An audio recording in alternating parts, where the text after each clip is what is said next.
Today on Straight Talk about smart food, getting creative to pack in the protein and turn up the fiber. And it's always a good day when Sarah's in the test kitchen.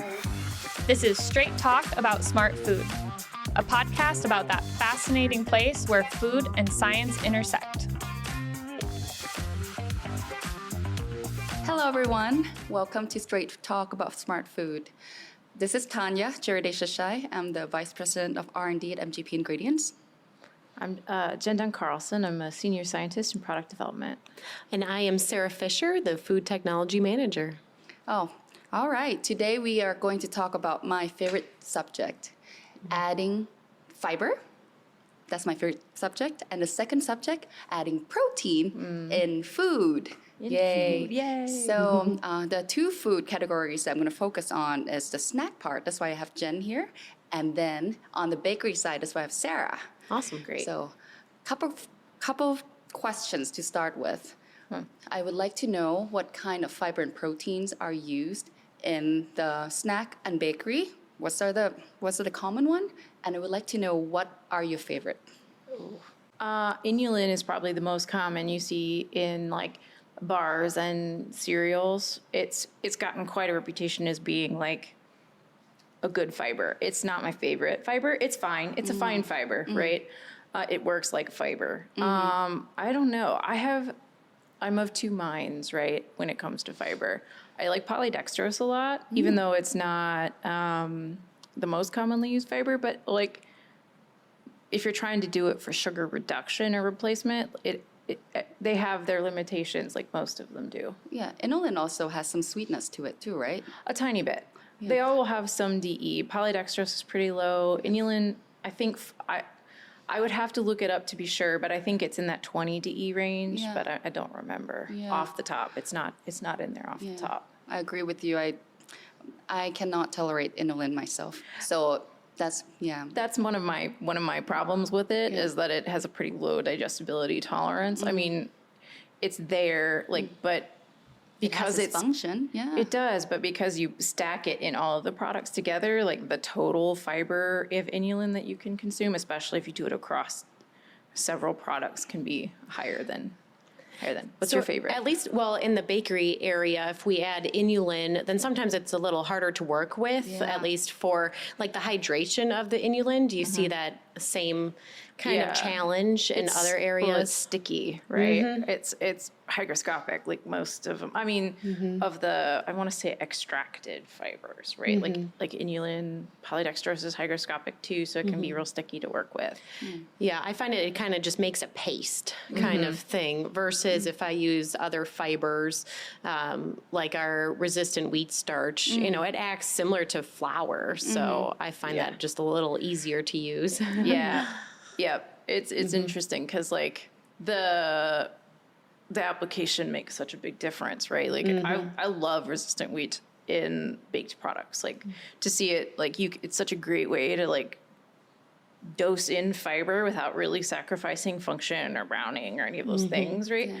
But if you tried to put it in like a chocolate, like a reduced sugar chocolate, that's actually kind of hard. Like FiberSim for me in that application, it's hard to refine it down to be actually smooth enough to be a chocolate, like in like a bar form, right? If you're using it as like a nutritional bar coating, where it might have already some grittiness from the protein or grittiness from the crust, you can kind of get away with the coating being a little gritty too.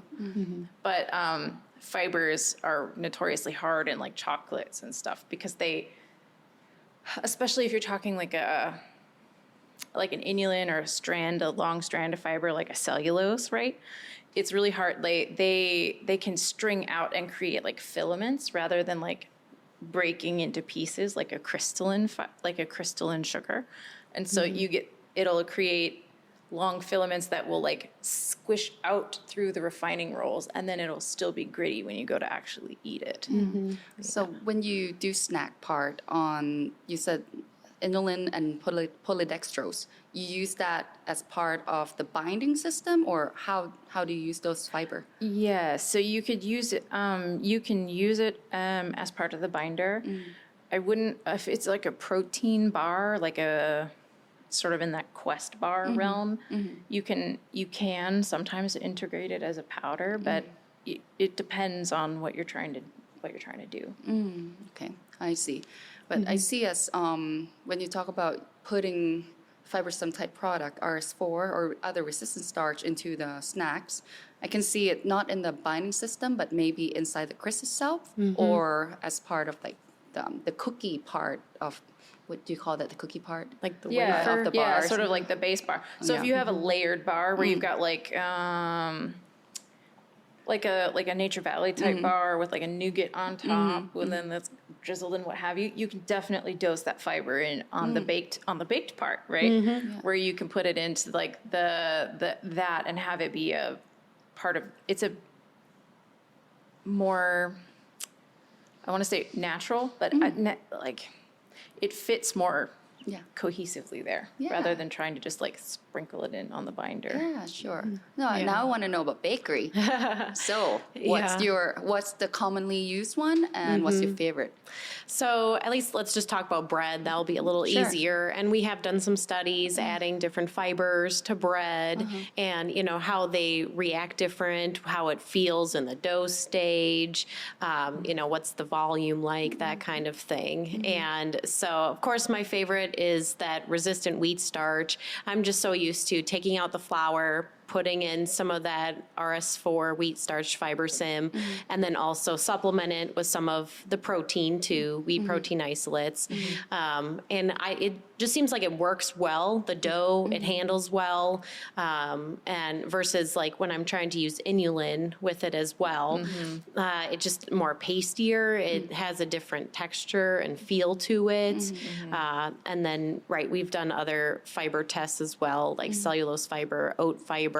Oat fiber might make it have the whole crumb as well, will look a little darker, like brown as well. Interesting. I was Yeah. wondering if it like affected low volume a lot, like some of those like germ / like oat fiber cellulose. Do they act like a shortening and like decrease low volume, or? I can help too.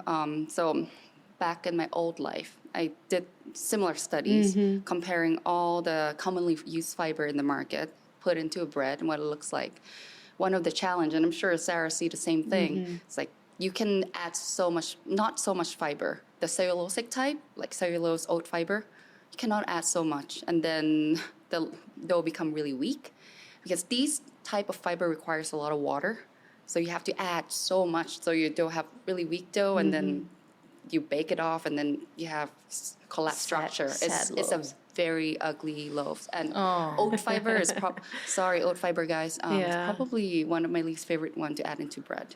You can add in a certain, like a small amount. I think it's good, but I don't like the color. Sorry. Yeah, I've seen, I'm not a huge fan of the oat fiber, but I guess the only pro I've kind of noticed is that then it kind of helps distract the consumer from some of those other maybe healthier ingredients you're trying to put into this bread.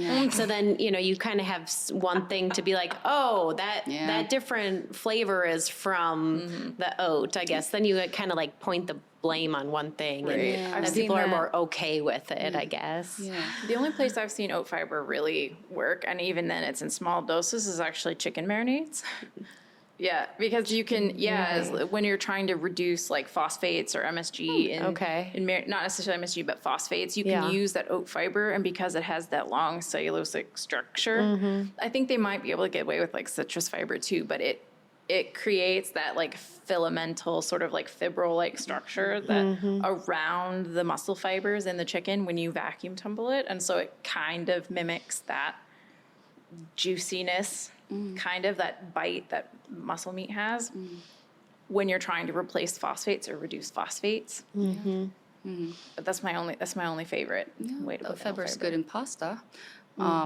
Fibers are also extremely amazing in pasta, but we're not talking about pasta today. Now I want to know a little bit more about on the protein side. So what's the commonly used one for snacks? For snacks? Yeah. The two big ones are soy and whey, or Why? complete protein. Soy is cheap also. Whey is cheap, great, because it can be value add out of milk. and cheese production. So whey also is a pretty bland flavor. So you can, if you're talking protein bars, it fits well with common sweet brown type profiles like your peanut butter, your maple, your birthday cake. It's got that buttery note in it, or cheese note, depending on how whey forward it is, but it fits with those profiles really well. Soy is also, I think, it's been the longest used outside of whey, and so it has that familiarity. So, know what you mean, yeah. So even though it has that beanie characteristic to it that you have to mask a lot of times, when they've improved a lot there, those two are the most common when you're talking You see about more pea lately? Yeah, as people started trying to reduce allergens and remove allergens, pea protein has gotten really popular. I've seen bean too. So what's your favorite in snack then? Whey, usually. Whey, really? Yeah, if you can handle the lactose, it fits really, like I said, it fits well with a lot of those sweet indulgent profiles that people like. I like, it's pretty easy to function, like it functions well.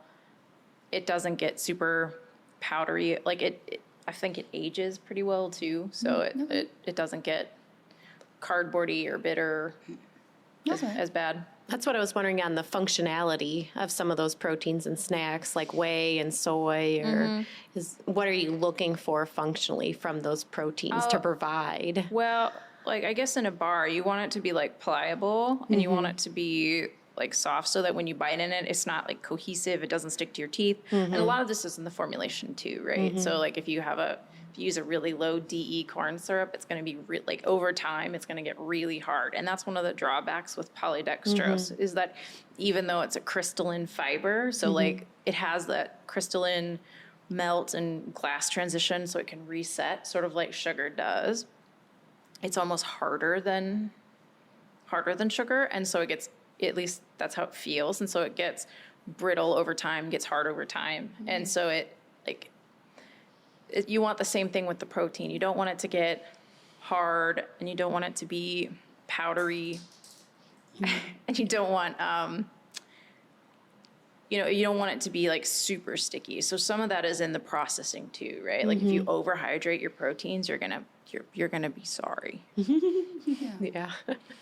How about the baking side? Yeah, baking side, I guess it's where you do want some functional proteins there because you need that structure for a lot of those bakery products to, hold up those gas cells, ones that can work well during processing. So then, you can have that nice elastic yet extensible structure. And that's from that gluten. I just, that's what provides that structure. Do you see a lot of introduction of other types of protein, like a whey or a soy or pea protein in bread, outside of? I've seen it, right, in some bakery, but also in plant-based products too. Because wheat isn't plant-based. No, the whey. I've seen putting in whey protein in plant-based products, like nuggets or something like that. Soy protein, that kind of thing, to have a different structure. I think in some vegan jerkies worked in throwing those in there too, and vegan jerky with whey, but not with whey, but with soy. And trying it out to make an alternative, I guess, jerky. So we tried to put in some whey to see how it reacts, that type of thing. But of course, you can't then call it vegan. So but just in. I guess just liking the bite and texture. I mean, would it have? I wonder. Then, if you're talking in jerky, that sort of chewy texture. I would imagine a wheat isolate, because when you work the tar out of wheat isolate, it gets that nice rubbery kind of texture. And then you got to work on, which wheat protein isolate you're using, because maybe sometimes it'll get too tough or too chewy. Now you're chewing way too many times. But I think it was actually working on some fish products, alternative fish products that the whey protein in it. I can see that. Interesting. And also thinking about what color all these proteins are, the source of it. Oh my gosh. And I think that's probably another reason why you put it into fish, because you want that nice light color. Yeah. And maybe some of the alternative proteins. Some of the they're weird- too dark. Yes, I've seen like, was it a pumpkin seed protein that was like Oh yeah. green? Yeah. And like, Uh-huh. or like hemp seed protein is kind of grayish, which is an interesting like. There's think some that- lighter color ones too. There is, but like when you get like if it has too many hulls in it, or if they haven't done a good job of separating out some of the chaff, you know, you can get some really funny colors. Like I've seen in bean proteins too, you can get some like yellow and some like Yeah. interesting colors. Well, hey, they came out with different colored ketchups. You know, they That's had a purple one. Wasn't there a green one I too? think at one So point, why there was not? like a green one. So those would work perfectly. And I in think those it depends on applications. application too, right? Like if you're going to put it in a bowl and eat it with milk like cereal, right? Like in your Kix realm, it's really good. Your grayish is not a good color for cereal, like in a bowl. But if you're putting it in a bar, covering it in chocolate, and you're just eating it, I think then there might be some more tolerance. Yeah. Yeah. Yeah. So when I'm adding protein to bakery products, then I'm thinking I need some functional proteins in there to actually build the structure, support the structure kind of thing. And then if you're trying to do like a very high protein product, you also have to have other proteins there too to help out with, you know, PDCAS, that whole thing. And so that's where I'll look at those other alternative sources of proteins. So looking at kind of like the soy protein. I guess I haven't done a whole lot with the whey in that just because a lot of times they want just plant-based ingredients in the products. So What's the highest protein bread that you've seen, like that you've gotten to when you're doing some of these tests? I don't remember. Is I that when mean- it like tips over into that keto realm? When Yeah, I guess when you that's start getting it. the super duper high protein. Right. Yeah. I think that I'm usually working on like the higher fiber, and then I just put in enough protein in there that will make a good quality bread in the end. Sure. I guess I haven't had as many projects where it's like I have this goal of this protein in a bread. I've worked on like pancakes though, like higher protein pancakes. that'd be so, interesting. yeah. I agree with you. I don't think there's a better protein for bakery than wheat. It's so functional. It's especially for bread. That is like the life and bread of bread. The flavor, the texture, everything about bread is. A lot of them has to do with the protein. So I agree with you. And trying to get the PDCAS right, you kind of have to think about other protein that you added that's not wheat. You still have to add wheat back so that it has that functionality in the dough and the bread. So agree with you, Sarah. Yeah. So that's where when I make products, kind of like cookies, for instance, I actually made you guys some chocolate chip cookies here today. And so I added, here's our chocolate chip cookies. So really just a typical chocolate chip cookie recipe to start with. And then, I prefer the chewier cookies. So Yeah. that's what I go for. More brown sugar than white granulated sugar. I like to keep them softer. And then I took out some of the flour and I put in our fiber sims, so our resistant wheat starch, and then also some Arise. This one I put in the 8100. So this one has a more cleaner label, type of extensible wheat protein isolate. And then I also put in some pre-gel 10, so pre-gelatinized starch to help out with moisture retention over time. So let's see here, good source of fiber Good per source. serving. That's what I was curious. I can go up to excellent. I can push it however much you want. I'll put it in there. But I thought for today, for regular we'll just cookie. do a nice, easy, good source of fiber. I could have put more protein too, but this one I was just working on replacing the eggs. So then you don't have to have eggs. You just put in the wheat protein isolate, especially just thinking about, what's the functionality of that egg. So the wheat protein isolate can easily replace it in cookies. So this is a plant-based cookies with no eggs. How do you do that with our protein isolate? So I think about, what's the egg? What is it used for? what's the functionality of it. So the yolk is going to be really good at emulsifying. And so then in the wheat protein isolate, especially like the 8100, it has some emulsifying capabilities to it. And then in the egg white, there's some components to it. It's a lot of water, so I guess I just add some water back. So for this recipe, you can first actually foam up the wheat protein isolate with water first, kind of like to make something similar to eggs or just kind of react it a little bit. That's at least what we would do also in our angel food cake testing that we've done in the past.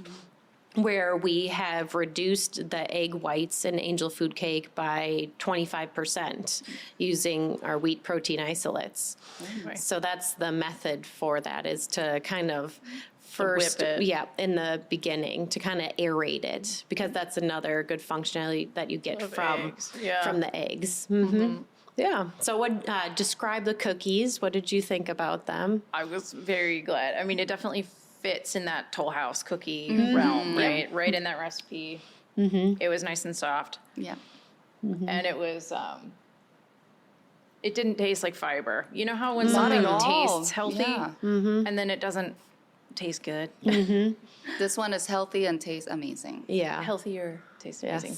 And that's what I'm always trying to go for, like people not even noticing the difference of the cookies, but here you have, a good source of fiber, a little bit more protein in it. If you have someone that is, staying away from eggs and milk, that kind of thing, then this works for them too. That's excellent. Yeah, good. I definitely know people that are like dairy, like not just lactose intolerant, but like straight dairy allergen. And so anytime you can get like a dairy-free cookie, And egg-free. My brother cannot eat eggs. Oh, so, yeah. Yeah, so this would work. Yeah. Good. Sarah, can you talk a little bit more about our wheat protein isolate and how it can help in egg replacement? What are kind of applications that it can be used?